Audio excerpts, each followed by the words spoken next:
जय हिंद दोस्तों, मैं रोहिताश चौहान इग्नू स्टडी सेंटर 2281 निर्माण कैंपस सुनाम में आप सभी विद्यार्थियों का भव्य स्वागत करता हूं।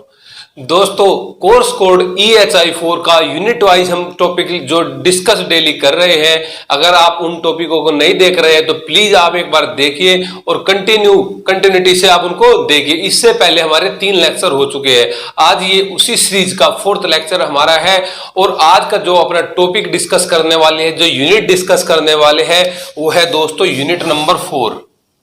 आज का जो टॉपिक है वो है यूनिट नंबर 4 और यूनिट नंबर 4 का जो मेंशन जो टॉपिक में दिया गया है उसमें है विशेष तौर पे एशिया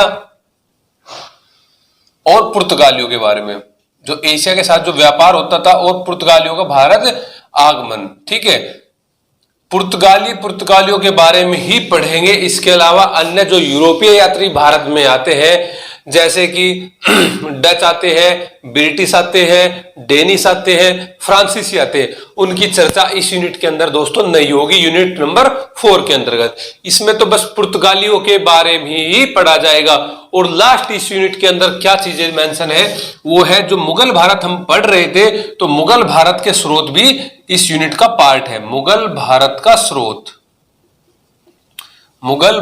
स्रोत भी दिया गया है कि भाई बाबर के समय का क्या स्रोत मिलता है, हुमायूं के समय में क्या स्रोत मिलता है, जहांगीर अकबर के समय का क्या स्रोत मिलता है, जहांगीर के समय में क्या स्रोत मिलता है, जहां से हमें अकबर के बारे में जानकारी मिलती है, या औरंगजेब की जानकारी किस स्रोत से मिलती है, शाहजहां की जानकारी किस स्रोत से मिलती है। तो उन स्रोतों का उल्लेख भी दोस्तों यहाँ पे करेंगे, पुर्तगाली और मुगल भारत का स्रोत दोस्तों। ठीक है, तो सीरीज स्टार्ट करते हैं दोस्तों। अपनी आज की क्लास स्टार्ट करते हैं, तो पुर्तगालियों से अपनी क्लास स्टार्ट करते हैं दोस्तों, है ना, कि कैसे कैसे भारत में यूरोपीय यात्रियों का व्यापार में प्रवेश हुआ, कैसे ये यूरोपीय यात्री यहाँ पे भारत में अपना कब्जा जमा पाए दोस्तों। ठीक है, तो पहले एक बार थोड़ी सी इसके बैकग्राउंड में चले जाते हैं। ये देखते हैं दोस्तों कि भारत में जो यूरोपीय यात्रियों का जो व्यापार कर रहे थे यूरोपीय, ये प्राचीन काल से चला आ रहा था। ऐसा नहीं है कि भाई आधुनिक भारत में ये व्यापार शुरू हुआ, प्राचीन काल से शक कुषाणों के समय से ही ये व्यापार हो रहा था और ये कंटिन्यूटी चल रहा था। तो ऐसा क्या हुआ, जैसे हम बोलते हैं कि भाई भारत की खोज किसने की, वास्को डी गामा ने। अरे भारत तो उससे पहले भी था। ये वास्को डी गामा तो भारत में 1498 में पहली बार आता है, भारत उससे पहले भी तो था। तो खोज का मतलब क्या है, खोज का मतलब है दोस्तों कि जलीय मार्ग जिससे भारत का यूरोप के साथ जो व्यापार हो सकता था, भूमध्य सागर के रास्ते, लाल सागर के रास्ते जो व्यापार हो सकता था, उसकी खोज वास्को डी गामा ने की थी, ना कि भारत की खोज। भारत तो काफी हजार सालों पहले से ही स्थापित था। इसी क्रम में हम बोलते हैं कि भाई भारत की खोज वास्को डी गामा, अमेरिका की खोज कोलंबस, न्यूजीलैंड की खोज तस्मान और ऑस्ट्रेलिया की खोज कैप्टन कुक, या इधर हम देखते हैं वो बार्थोलोमियो डियाज ने जो कैप ऑफ गुड होप की खोज की थी, है ना। तो ये खोज का मतलब है जलीय मार्ग के तहत किसी देश को खोजना। ठीक है दोस्तों, तो भारत का यूरोपियों के साथ प्राचीन काल से ही व्यापार चला आ रहा था, स्थल मार्ग से और जल मार्ग से। तो पहले स्थल मार्ग से हो रहा था। 1453 में क्या घटना घटती है, 1453, ये डेट आपको याद रखनी है। 1453 में क्या मुख्य घटना घटती है कि कुस्तुनतुनिया पर, एक जगह है कुस्तुनतुनिया,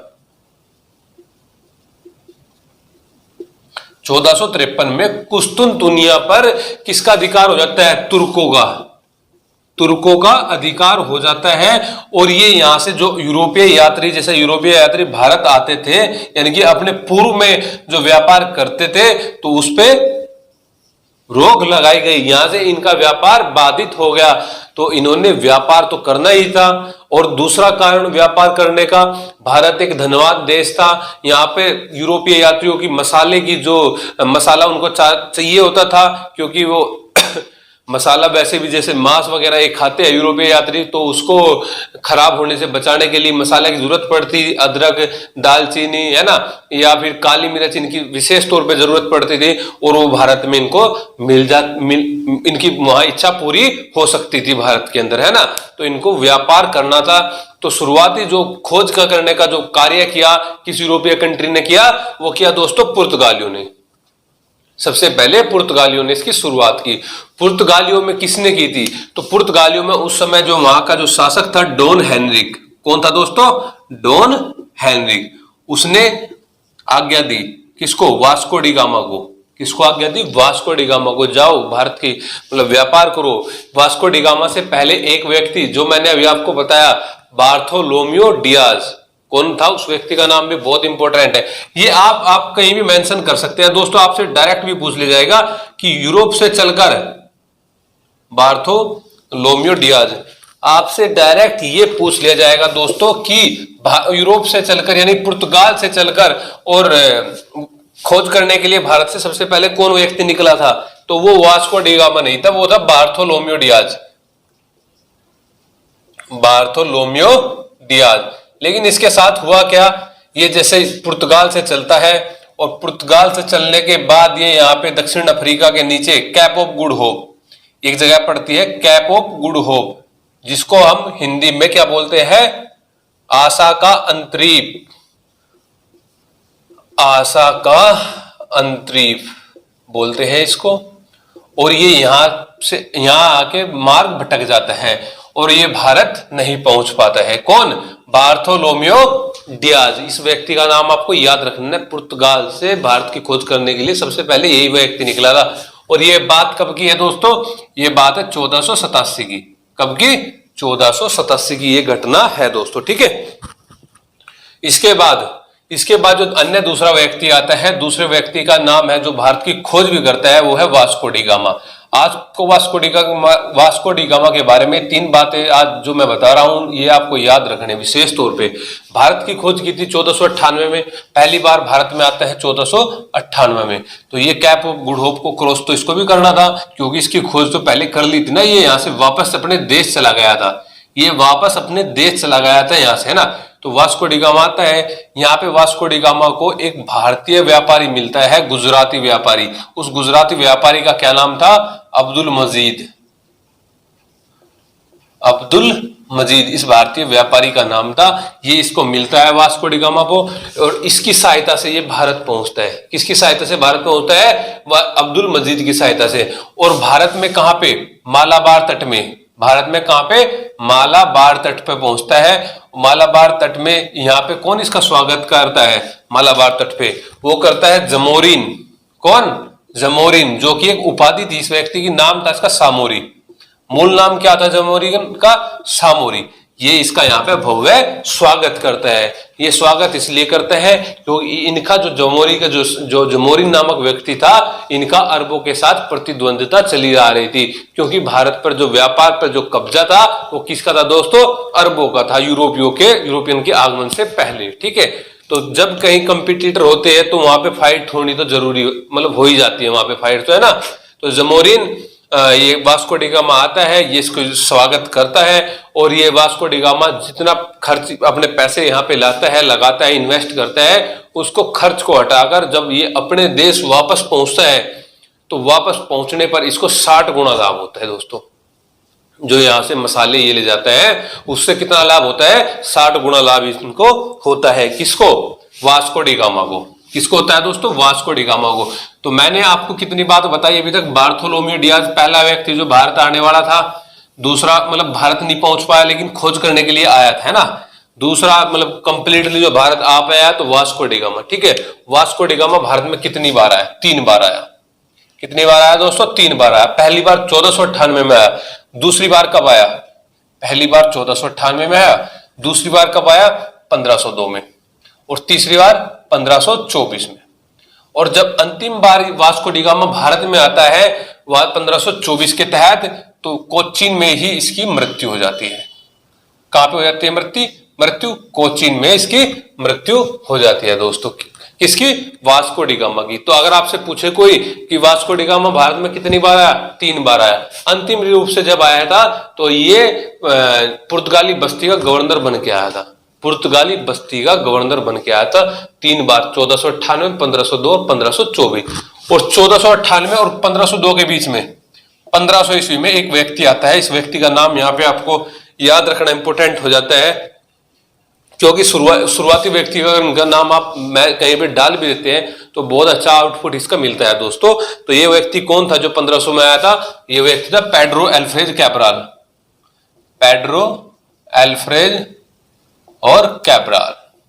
ये 13 जहाजी बेड़ों के साथ भारत में आता है और यहाँ पे जो अरबी लोग थे उनसे उनकी लड़ाई होती है और उनको ये पराजित करता है पेड्रो अल्फ्रेज कैब्राल। तो Bartholomew Diaz, Vasco day gamma और पेड्रो अल्फ्रेज कैब्राल, तीनों व्यक्तियों का पता लग गया आपको, है ना। अब ये पुर्तगाली आते हैं तो उस समय यहाँ पे मुगल व्यापारी मतलब मुगल शासक कौन था, कौन भारत में मुगल बादशाह था उस समय जब ये आते हैं। ये बात देखो 1498 की है। कब की है? 1498 यानी कि 1500 ईस्वी की बात है। और आपको पता है कि मुगल भारत की स्थापना ही 1526 में हुई थी। तो मुगल बादशाह तो अभी तक कोई था ही नहीं यहाँ पे। अभी तो यहाँ पे कौन से वंश का शासन चल रहा था? अगर केंद्र की बात करें तो केंद्र की बात करें तो लोधी वंश का यहाँ पे शासन दोस्तों चल रहा था। तो मुगल तो 1526 में आए थे बाबर के थे, जब बाबर ने स्थापना की थी, है ना, इब्राहिम लोधी को पानीपत के युद्ध में पराजित करने के बाद। ठीक है दोस्तों, तो ये 1498 में है ना। तो ये बातें आपको पता लगी। अब मुख्य बातें और क्या पता होना चाहिए पुर्तगालियों के बारे में दोस्तों। पुर्तगालियों ने क्या कैसे भारत पे अपना साम्राज्य स्थापित किया, क्या मुख्य कारण रहे उसके पीछे। तो 1503 में दो व्यक्ति मैं आपको अभी बताऊंगा। पहला व्यक्ति फ्रांसिस्को डी अल्मीडा, पहला व्यक्ति कौन था? Francisco de Almeida. और दूसरा व्यक्ति अल्फांसो डी अल्बुकर्क। ये दो नाम आप याद रख लो यहाँ पे। कौन कौन से दोस्तों? अल्मीडा और अल्बुकर्क। ये नाम आपके लिए बहुत ज्यादा इंपॉर्टेंट है दोस्तों, क्योंकि अल्मीडा पहला व्यक्ति था जो पुर्तगाली बस्ती का गवर्नर बना था। पहला पुर्तगाली गवर्नर अगर आपसे पूछा जाए तो वो कौन था? वो था अल्मीडा। और अल्बुकर्क कौन था? अल्बुकर्क अगर पूछा जाए वास्तविक संस्थापक कौन था पुर्तगाली बस्तियों का, तो वो था अल्बुकर्क। वास्तविक संस्थापक कौन था दोस्तों? वो था अल्बुकर्क। अल्मीडा पहला गवर्नर था। अब इन्होंने क्या कार्य किए यहाँ पे, क्या मुख्य रोल इनका आया? अगर पूछा जाए ब्लू वाटर पॉलिसी हम पढ़ते हैं कि भाई शांत जल की नीति क्या थी, किसके द्वारा शुरू की गई थी? तो शांत जल की नीति जो शुरुआत की गई थी वो अल्मीडा के द्वारा। शांत जल की नीति किसके द्वारा स्टार्ट हुई थी? वो अल्मीडा के द्वारा स्टार्ट हुई थी। क्या था ये शांत जल की नीति? क्या था ब्लू वाटर पॉलिसी? तो दोस्तों ये था दक्षिण भारत में जो ये व्यापार ये अपना जो व्यापार कर रहे थे उसमें किसी का हस्तक्षेप भी नहीं चाहते थे, किसी से झगड़ा ही नहीं चाहते थे, व्यापार तक ये सीमित रहना चाहते थे। ठीक है दोस्तों, तो व्यापार ये इन्होंने शुरू में किसी से कोई झगड़ा मोल नहीं लिया यहाँ पे, जो शासक सत्ता जो यहाँ पे थी। ठीक है, अरबियों को छोड़कर, अरबियों से। उसके बाद इनके द्वारा मुख्य कार्य क्या किया गया? एक तो ब्लू वाटर पॉलिसी यानी कि शांत जल की नीति इन्होंने स्थापित की। दूसरा, ये 1505 में बने थे पुर्तगाली गवर्नर और 1505 से 1509 ये 4 साल रहे थे। ठीक है, दूसरा इनके द्वारा क्या मुख्य कार्य किया गया? वो था दोस्तों एक त्रिगुट संघर्ष था, जिनमें गुजरात, मिस्र और तुर्की, इन तीनों का एक संगठन था। ये तीनों को इन चोल के युद्ध में पराजित किया। चोल के युद्ध में इन्होंने अल्मीडा ने इनको पराजित किया। आप कोई भी आंसर लिख रहे हैं दोस्तों, वहां पे ये चीजें मेंशन कर दो, आपको एक्स्ट्रा बेनिफिट यहां से मिलेगा बिल्कुल श्योरिटी से, है ना। तो बात करी जाए अगर अल्बुकर्क की, इसके बाद अल्मीडा से आपने शांत जल की नीति और ये तीन गुजरात, मिस्र और तुर्की के साथ इनका युद्ध हुआ। दो बातें आपको याद रखनी है। वास्तविक संस्थापक जो कि अल्बुकर्क था, कब गद्दी पे बैठता है, कब गवर्नर बनता है पुर्तगाली बस्ती का? 1509 में, और 1515 तक रहता है, यानी 6 साल तक ये यहाँ पे रहता है। इसके द्वारा क्या मुख्य कार्य किए गए अल्बुकर्क के द्वारा, वो आपको पता होना चाहिए दोस्तों। अल्बुकर्क के द्वारा पहली बात, इसने 1510 में जो बीजापुर का जो शासक था यूसुफ आदिल शाह, बीजापुर का जो शासक था यूसुफ आदिल शाह, उससे गोवा छीन लेता है। तो अगर आपसे पूछे कि भाई गोवा को किसने छीना था? गोवा को छीना था अल्बुकर्क ने। किससे छीना था? बीजापुर के शासक यूसुफ आदिल शाह से। ठीक है, इनको पराजित करता है। देखो अभी तक इनकी जो राजधानी चल रही थी वो कोचीन थी। गोवा बाद में चेंज होगी 1529 में, तब मैं बताऊंगा। ठीक है, तो अभी तक जो पुर्तगालियों की जो राजधानी थी वो कौन सी थी? कोचीन थी। तो एक ये पराजित करता है आदिल शाह को, गोवा पे कब्जा कर लेता है। दूसरा मुख्य कार्य 1511 में इन्होंने मलक्का पर कब्जा कर लिया। मलक्का पर कब्जा कर लिया 1511 में, और 1515 में होरमुज पे भी कब्जा कर लिया। होरमुज पे भी कब्जा किया 15 में। 2 कार्य हो गए। अब मुख्य और कार्य इसके द्वारा, इन्होंने जो अपने देश से जो अपने स्वदेशी थे उनको भारत में बसने की इजाजत दी। स्वदेशियों को भारत में बसने की इजाजत किसने दी? अगर आपसे मतलब वैसे भी पूछे और आप आंसर में अल्बुकर्क पे आप पे कोई क्वेश्चन आ गया, आपसे बोला भाई पुर्तगाली यात्री अल्बुकर्क के बारे में टिप्पणी कीजिए, तो आप क्या क्या क्वेश्चन उसमें क्या क्या बातें आप उसमें मेंशन करोगे, वे बातें देख लीजिए दोस्तों, ठीक है। तो ये बातें देखियो भाई, आपने सबसे पहले बताया गोवा में जो बीजापुर के शासक आदिल शाह ने छीन लिया, उसके बाद मलक्का और होरमुज पे कब्जा कर लिया, स्वदेशियों को भारत में आने की इजाजत दी और यहाँ महिलाओं से विवाह, भारतीय महिलाओं से विवाह करने की इजाजत भी इन्होंने दी। इनकी एक ड्रॉबैक क्या थी, मुख्य ड्रॉबैक क्या थी कि ये मुस्लिमों के कट्टर शत्रु थे। मुस्लिमों के कट्टर शत्रु थे कौन? अल्बुकर्क,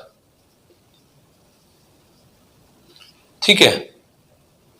और इनको अल्बुकर्क को, ये क्वेश्चन काफी बार वनडे एग्जाम में भी बनता है और आप अगर इसको मेंशन करते हैं तो आपके लिए भी बहुत ही बेनिफिट करने वाला है।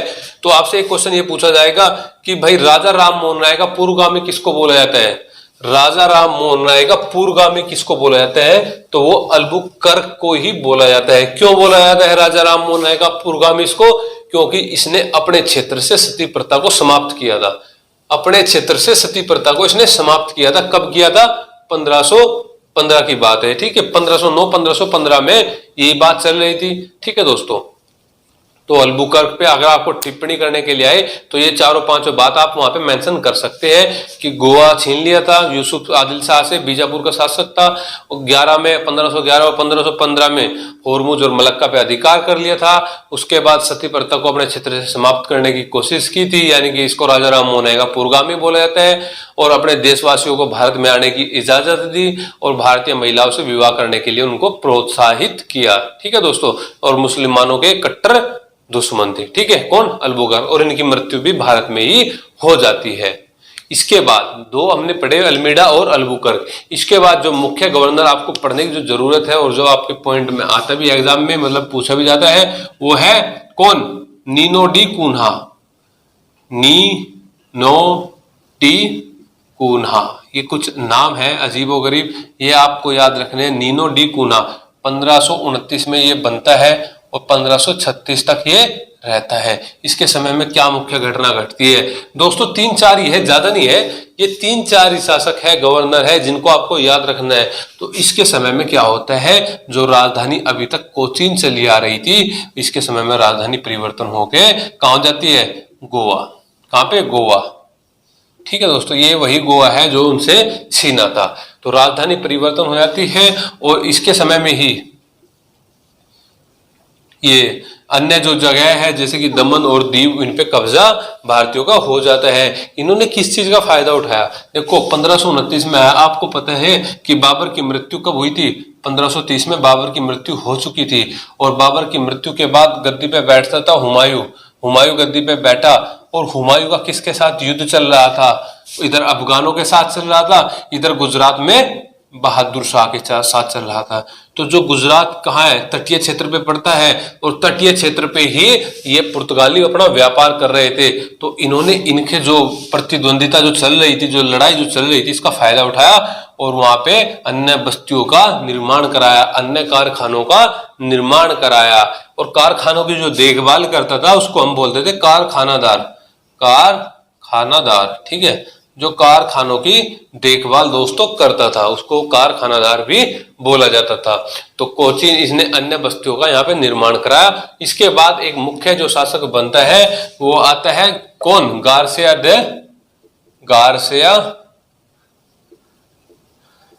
दा नोरोहो। गार्सिया दा नोरोहो ये 1538 में गद्दी पे बैठता है और सालसेट, बसीन, इन पे अधिकार ये कर लेता है। ये गवर्नर तो आपको 3-4 ही मुख्यतः इसमें आपको याद रखने हैं, ज्यादा याद इसमें गवर्नर रखने की आपको कोई भी आवश्यकता नहीं है। इसके अलावा हमें पढ़ना क्या चाहिए पुर्तगालियों के बारे में? पुर्तगालियों का भारत में क्या प्रभाव पड़ा? पुर्तगालियों की भारत में क्या देन थी? पुर्तगालियों ने भारत में क्या क्या दिया, वो चीज देखो। अगर आपसे पूछे भाई एक क्वेश्चन के अंदर भी आप सारी चीजों को मेंशन कर सकते हैं, और अगर अलग अलग भी आए जैसे कि भाई अल्बुकर्क से संबंधित एक अलग से टिप्पणी करने के लिए आ जाए तो आप अल्बुकर्क पे भी 5-7 पॉइंट ऐड उसमें कर सकते हैं। और अगर बात की जाए पूरे कंप्लीट पुर्तगालियों की एक क्वेश्चन, तो उसमें आप पुर्तगालियों का प्रभाव, पुर्तगालियों की पराजय के पीछे क्या कारण थे, तो प्रभाव देखते हैं सबसे पहले कि भारत पे क्या प्रभाव पड़ा, भारत को क्या क्या दिया पुर्तगालियों ने। तो भारत में जो प्रिंटिंग प्रेस की सबसे पहले स्थापना हुई थी वो पुर्तगालियों के द्वारा ही कराई गई थी, प्रिंटिंग प्रेस की स्थापना।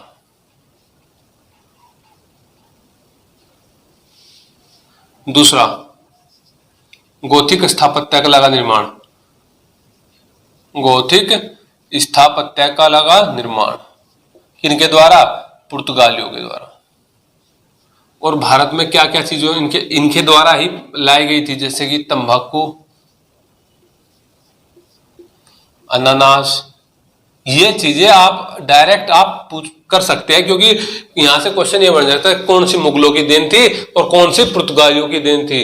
तो तंबाकू, अनानास, काजू, बादाम, संतरा, अमरूद, लीची, तो ये कुछ इनके यहाँ पे इन्होंने भारत में लाया गया था, किनके द्वारा, पुर्तगालियों के द्वारा लाया गया था। प्रिंटिंग प्रेस की स्थापना कराई थी और ईसाई धर्म का एक न्यायालय की स्थापना कराई थी, ईसाई धर्म से संबंधित ईसाई धार्मिक न्यायालय की स्थापना कब, 1560 की बात है दोस्तों। कब की बात है, 1560 की बात है। तो जब ये इतने शक्तिशाली थे तो इनकी पराजय क्यों हुई, बोला जाता है ना कि इनकी पराजय क्यों हुई, तो पराजय के पीछे भी कई सारे कारण थे। वो कारण सुन लीजिए कौन कौन से थे। पहले तो एक बार आप कारण से पहले ये देख लीजिए कि भाई इन्होंने जैसे 1498 में ये भारत आए थे और 1498 से 1560 तक की अभी बात चली है, यानी कि 150 साल तो राज किया। तो कौन सी पद्धति पे राज किया, क्या इन्होंने कोई नया कानून बनाया था, हाँ इनके एक कानून बनाया था, एक पद्धति पे काम कर रहे थे, कार्टेज आर्मेडा काफिला व्यवस्था। कार्टेज आर्मेडा काफिला व्यवस्था, ये कार्टेज क्या होता था, कार्टेज होता था परमिट, क्या होता था, परमिट, यानी कि ये होता था एक लाइसेंस। देखो लाइसेंस, ये जो यहाँ पे जो अरब सागर था, अरब सागर में वही व्यक्ति व्यापार कर सकता था, वही व्यक्ति का जहाज उतर सकता था जो इनसे कार्टेज लेता था, जो इनसे अधिक ये लाइसेंस जो लेता था। इनके अगर कोई लाइसेंस नहीं लेता था तो वहां पे व्यापार नहीं कर सकता था। तो मुगल सम्राट जिस समय जो अकबर की बात कर रहे हैं 1560 में, 1556 में अकबर गद्दी पे बैठ जाता है, तो मुगल सम्राट को भी इनसे कार्टेज लेना पड़ा था, मुगल सम्राट अकबर को भी कार्टेज इनसे लेना पड़ा था, यानी कि परमिट लेनी पड़ी थी, यानी कि लाइसेंस इनसे लेना पड़ा था दोस्तों, ठीक है। और बात की जाए भाई, ये तो चलो परमिट था, ये आर्मेडा ने यह व्यवस्था स्थापित की थी सॉरी भाई, आर्मेडा ने यह व्यवस्था स्थापित की थी, तो इसको इसलिए इस नाम से जाना जाता है आर्मेडा। और काफिला क्या था, और ये क्या करते थे, जिनको परमिट ले लाइसेंस दे दिया जाता था तो उनके साथ अपने काफिले को भेजते थे। फिर भी कुछ मुख्य जो चीजें थी उनके व्यापार पर रोक थी लाइसेंस के बाद भी, ठीक है। तो वह इनका काफिला जाता था कहीं ये अपने हमारे प्रतिद्वंदियों से ना मिल जाए, इसलिए इनका काफिला भी साथ साथ में जाता था दोस्तों, ठीक है। तो ये कुछ इन्होंने कार्टेज आर्मेडा जो काफिला व्यवस्था थी, इस प्रकार से इन्होंने दोस्तों ये चलाई थी। अब आप जान गए होंगे कार्टेज आर्मेडा व्यवस्था क्या थी, ये एक लाइसेंस पद्धति थी। क्या थी, लाइसेंस पद्धति थी, इससे व्यापार यहाँ पे दोस्तों ये करते थे। और ये मुगल सम्राट हो जो कोई भी उस समय बहादुर मतलब शक्तिशाली शासक हो, सबको ये लेना पड़ता था दोस्तों, ठीक है, तभी ये व्यापार कर सकते थे। तो जब ये इतने शक्तिशाली थे तो पराजित क्यों हुए, किससे पराजित हुए, तो इन्होंने धीरे धीरे सारी बस्ती जिसे इन्होंने स्थापित की। इनके बाद 1498 में ये व्यक्ति आए, कौन, पुर्तगाली आए थे। तो इसके बाद 1600 में यानी कि 100 साल के बाद लगभग कौन आए, पुर्तगालियों के 100 साल के बाद लगभग कौन आए, डच लोग आए। और 1602 में ब्रिटिश लोग आ गए और 1664 में फ्रांसीसी आ गए। इनके बीच में 1616 में डेनिश भी आ गए थे, ठीक है। हालांकि इनका कोई ज्यादा रोल नहीं है, लेकिन ये अगर ऑर्डर से आपको बात की जाए तो ये इनका ऑर्डर था। सबसे पहले पुर्तगाली आए, फिर डच आए, फिर ब्रिटिश आए, फिर डेनिश आए और लास्ट में फ्रांसीसी आए। आपको यहाँ पे एक बात विशेष तौर पे याद रखनी है दोस्तों। क्या याद रखनी है? आए तो दूसरे नंबर पे डच थे, लेकिन भारत में दूसरे नंबर पे फैक्ट्री जो स्थापित की वो ब्रिटिशों ने की। डचों ने जो फैक्ट्री स्थापित की वो ब्रिटिशों के बाद में की। ठीक है, इस चीज का आपको पता होना चाहिए। फैक्ट्री स्थापित पहले किसने की? ब्रिटिशों ने। उसके बाद किसने की? डचों ने भारत में फैक्ट्री स्थापित की। ठीक है दोस्तों, तो ये ऑर्डर हो गया पता आपको। अब बात कर रहे थे हम पुर्तगालियों की। पुर्तगाली की हार क्यों हुई, क्या कारण रहे पराजय? देखो इधर तो ये डच आ गए थे 1600 ईस्वी में, और अब 1600 ईस्वी में जब डच आ गए, डचों ने इनके जो मुख्य केंद्र थे, जैसे इन्होंने मलक्का और हुरमुज पे विजय प्राप्त की थी, तो उनको बाहर निकाल दिया डचों ने। मुख्य प्रतिद्वंदी थे, यूरोपीय यात्री थे, नौसेना इनकी शक्ति थी, इन नौसेना शक्ति इनकी भी बढ़िया थी, इनकी भी अच्छी थी, तो पराजित कर दिए डचों ने। ब्रिटिशों ने इनके सामने नहीं टिक पाई है ना, तो डचों ने इनको मलक्का और हुरमुज से बाहर निकाल दिया डचों ने। और बात की जाए भाई मराठों ने, उस समय मराठा भी एक बहुत बड़ी पावर थी, तो मराठों ने इनसे जो महाराष्ट्र के अंदर जो सालसेट और बसीन जो क्षेत्र था उनसे निकाल दिया मराठों ने। और बात की जाए मराठों के अलावा मुगलों की, तो मुगलों उस समय 1632 में कौन शासन कर रहा था? शाहजहां। 1632 की बात है, शाहजहां शासन कर रहा था, और शाहजहां का जो सिपह सालार था मलिक कासिम, शाहजहां का सिपह सालार मलिक कासिम ने इनको हुगली यानी कि पश्चिम बंगाल से निकाल दिया। ठीक है, तो देखो दोस्तों धीरे धीरे इनको निकालते गए। और क्या हुआ? 1661 में जो यहाँ की पुर्तगाली जो राजकुमारी थी, पुर्तगाली राजकुमारी कैथरीन, उसका विवाह किसके साथ हो गया? उसका विवाह जो ब्रिटिश जो वो थे उस समय सम्राट थे, उसके साथ उनका विवाह हो गया। और अंग्रेजों को देश में क्या मिला? बम्बई। अंग्रेजों को देश में बम्बई मिला, तो बम्बई भी पुर्तगालियों से चला गया दोस्तों। तो धीरे धीरे देखो हमने देखा सालसेट भी चला गया, बसीन भी चला गया, बम्बई भी चला गया, है ना, और ये हुगली चला गया। तो धीरे धीरे इनका जो बाद में नियंत्रण रहा तो वो बहुत ही छोटे से स्थिर, जैसे कि गोवा वगैरह में ये रहे। आपको एक बात पता होनी चाहिए दोस्तों कि भारत में सबसे पहले पुर्तगाली आए, सबसे बाद में जाने वाले व्यक्ति भी पुर्तगाली थे। सबसे पहले पुर्तगाली 1498 में आए, और सबसे बाद में छोड़कर जाने वाली पुर्तगाली भी ये व्यक्ति भी पुर्तगाली 1961 में, यानी कि देश आजाद होने के भी कितने साल बाद? 14 साल बाद। जब देश आजाद हो चुका था उसके भी 14 साल बाद ये भारत को छोड़कर गए थे 1961 में।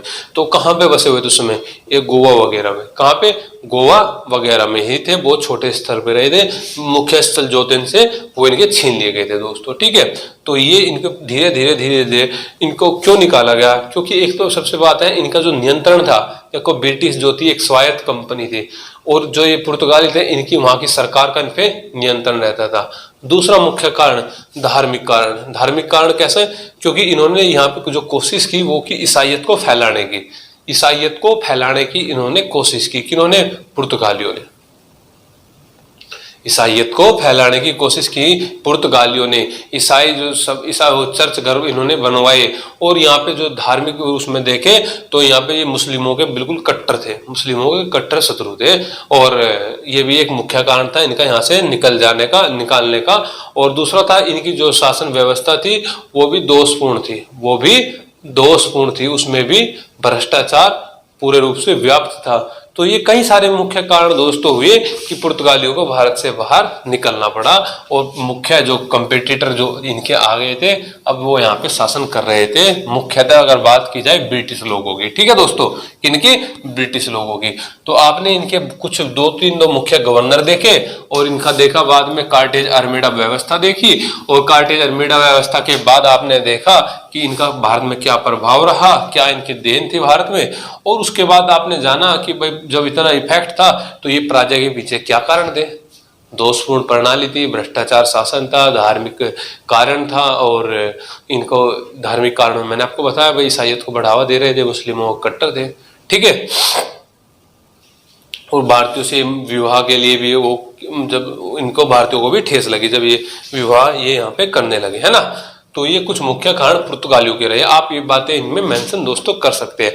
अब इसका जो सेकंड पार्ट हम देखते हैं वो मुगल भारत के स्रोत। कौन से दोस्तों? मुगल भारत के स्रोत।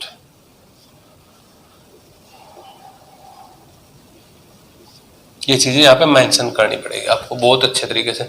तो सबसे पहले तो हमें ये पता होना चाहिए मुगल भारत का एक बार स्रोत तो तभी बताएगा जब शासकों का नाम पता होगा।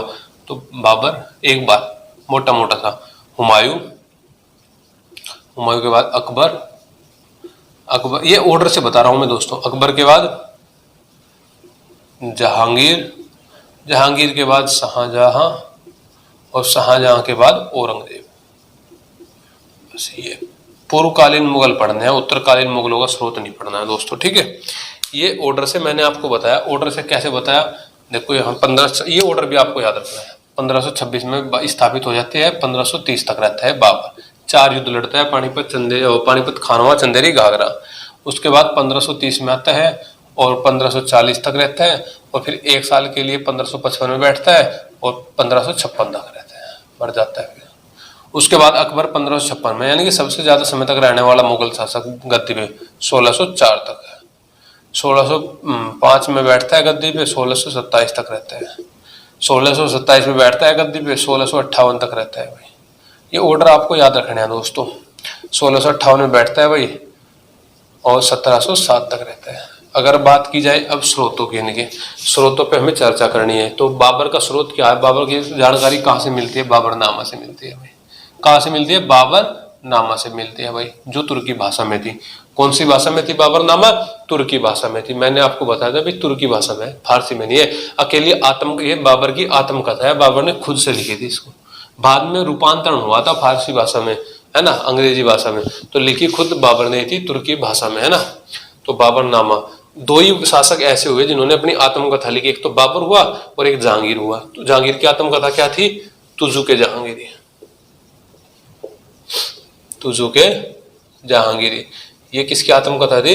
ये जहांगीर की आत्मकथा थी। ये लेकिन ये फारसी में थी, ये फारसी में थी और ये तुर्की में थी। ये चीज आपको याद रखनी है विशेष तौर पे। आप कम्पिटेटिव भी हो और आप अगर इग्नू के तहत आप कोई से भी एग्जाम दे रहे हैं तो वही वहां भी आप ये चीजें मेंशन दोस्तों करनी पड़ेगी आपको, ठीक है। तो बाबर और जहांगीर की आत्मकथा। हुमायूं के बारे में क्या क्या स्रोत आपको मिलते हैं? तो हुमायूं से संबंधित 3-4 स्रोत है दोस्तों। हुमायूं से संबंधित वे स्रोत देख लीजिए एक बार। कौन कौन से? कानून ए हुमायूं, कानून ए हुमायूं, ये तो खोंदबीर ने लिखी थी। और जो मुख्य जो स्रोत मिलता है वो मिलता है गुलबदन बेगम का हुमायूं नामा। हुमायूं नामा, हुमायूं नामा इसका मुख्य स्रोत मिलता है। किसके द्वारा है? गुलबदन बेगम के द्वारा, गुलबदन बेगम के द्वारा। ये गुलबदन बेगम कौन थी? ये हुमायूं की बहन थी, ये हुमायूं की बहन थी। एक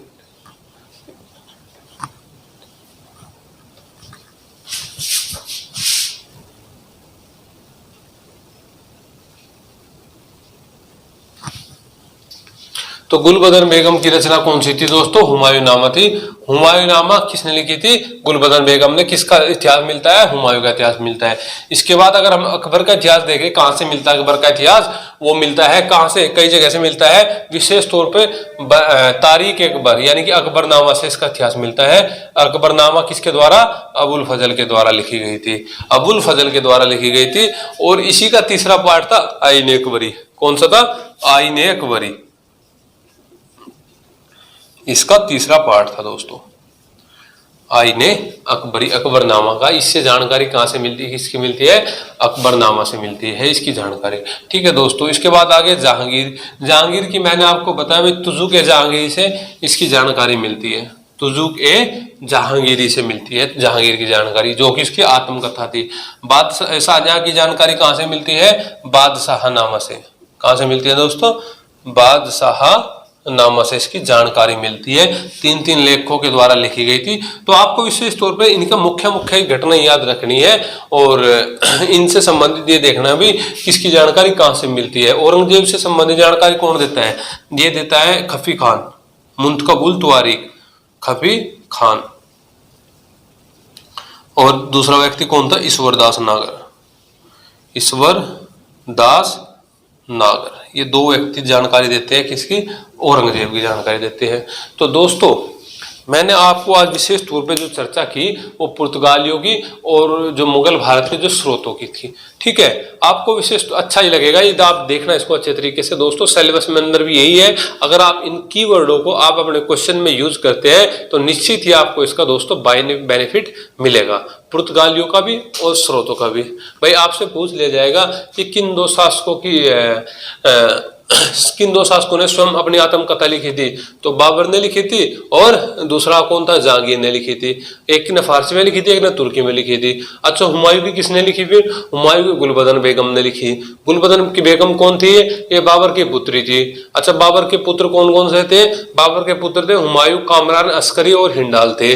तो हुमायूं को क्यों लिखी, तो हुमायूं सबसे बड़ा वाला भाई था और ये गद्दी पर बैठा था। कब, बाबर की मृत्यु के बाद, जब 26 जनवरी 1530 में बाबर की मृत्यु हो गई थी तो गुलबदन बेगम ने हुमायूं नाम लिखी थी। फिर इसके बाद इसका बेटा जब 13 साल की उम्र में गद्दी पे बैठता है अकबर 1556 में, इसका इतिहास कौन लिखता है, तो दो भाई है फैजी और अबुल फजल। फैजी और अबुल फजल ये इसके दरबारी कवि भी थे और इसके नवरत्न के सदस्य भी थे, है ना, 9 मंत्रियों में से भी थे। और फैजी और अबुल फजल ने अकबरनामा और आईन अकबरी का निर्माण भी किया था दोस्तों। और वहां पे इसकी सारी मनसबदारी का वर्णन, प्रशासन का वर्णन और अन्य जो वहां पे जानकारी मिलती है अब इसमें मिलती है आईन अकबरी में। ठीक है दोस्तों, वहां पे बता रखा है भाई 17 चित्रकार थे अकबर के समय में, या फिर 59 संगीत का वो 36 गायक थे और उन ये 17 चित्रकार थे, 36 गायक थे और 59 कवि थे। ठीक है, और सबसे बढ़िया कवि किसको बताया इन्होंने, आईन अकबरी में फैजी को। ठीक है दोस्तों, किसको, फैजी को, है ना।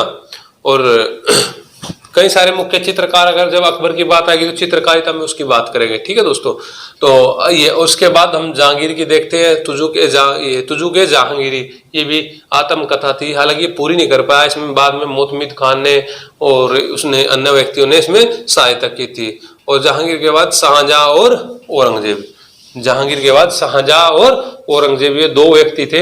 विशेष तौर पे आपको याद रखना है बादशाहनामा और औरंगजेब की भाई खफी खान ने लिखी थी मुंतखबुल तारिक और ईश्वरदास नागर की पुस्तक दोस्तों। ठीक है, तो दोनों के दोनों ये आपको याद रखने हैं दोस्तों, बहुत इंपॉर्टेंट चीज है। इसी प्रकार से हम अपनी जो सीरीज दोस्तों कंटिन्यू कर रहे हैं, इसी को कंटिन्यू रखेंगे। आप डेली लेक्चर देखिए और अच्छे से उसका कंप्लीट वीडियो देखिए, आपसे रिक्वेस्ट है। और अगर आपको लेक्चर अच्छा लगे तो प्लीज कमेंट जरूर डालिएगा और अपने दोस्तों को शेयर करना भी मत भूलिएगा। ठीक है दोस्तों, और जो महामारी जो चल रही है, इस महामारी से बचने के लिए आप खुद को और परिवार वालों को सेफ रखो, अपने घर रहो, स्वस्थ रहो। ठीक है दोस्तों, तो मिलते हैं नेक्स्ट लेक्चर में, तब तक के लिए थैंक्स दोस्तों।